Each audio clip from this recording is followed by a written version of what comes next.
Le BRS, aujourd'hui, est effectivement comptabilisé dans la loi SRU au titre du PLS, sans durée de limitation, contrairement au PSLA. Le parcours résidentiel, aujourd'hui, est assez compliqué, effectivement. Le BRS permet de relancer ce parcours résidentiel vers l'étape suivante, qui sera l'accession en propriété privée. Les communes qui souhaitent flécher du foncier vers du BRS permettent déjà de conserver une partie des familles sur leur territoire et sont aussi attractives pour de nouvelles familles ou de nouvelles personnes qui souhaiteraient venir s'y installer. Et donc ça permet effectivement aux communes de comptabiliser une partie, voire la totalité des logements BRS dans le quota de la loi SRU, au titre du PLS.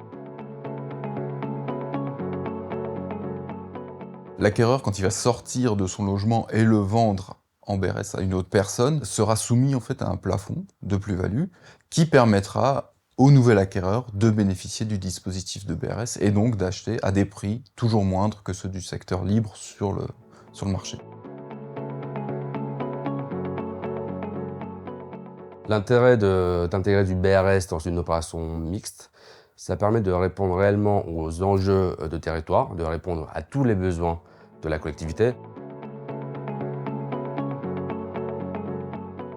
On a une part de propriétaires occupants qui s'investissent, qui font en sorte que la vie en copropriété se passe bien, que la résidence soit pérenne. Et le fait que l'OFS fasse partie de cette copropriété, soit intégré dans ce projet, assure également la pérennité. Et le fait qu'on ait un syndic IMO-de-France qui assure la gestion, assure la pérennité également de l'opération. Et ça nous permet de répondre à un projet territoire d'ensemble.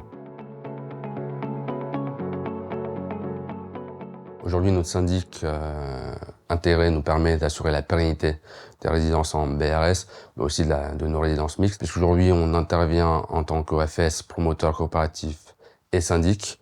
Donc déjà, ça nous donne l'avantage d'être le seul interlocuteur de la collectivité et des acquéreurs. Et ça nous permet de, contrairement à une opération immobilière classique, où on viendrait construire simplement, vendre, et on partirait, hein. Là, on reste dans l'équation avec notre OFS, mais également avec notre syndic, puisqu'il assure la gestion. Évidemment, les copropriétaires ne sont pas tenus de rester ad vitam aeternam avec notre syndic, mais il nous permet d'assurer au moins la bonne mise en marche, on va dire, de la copropriété.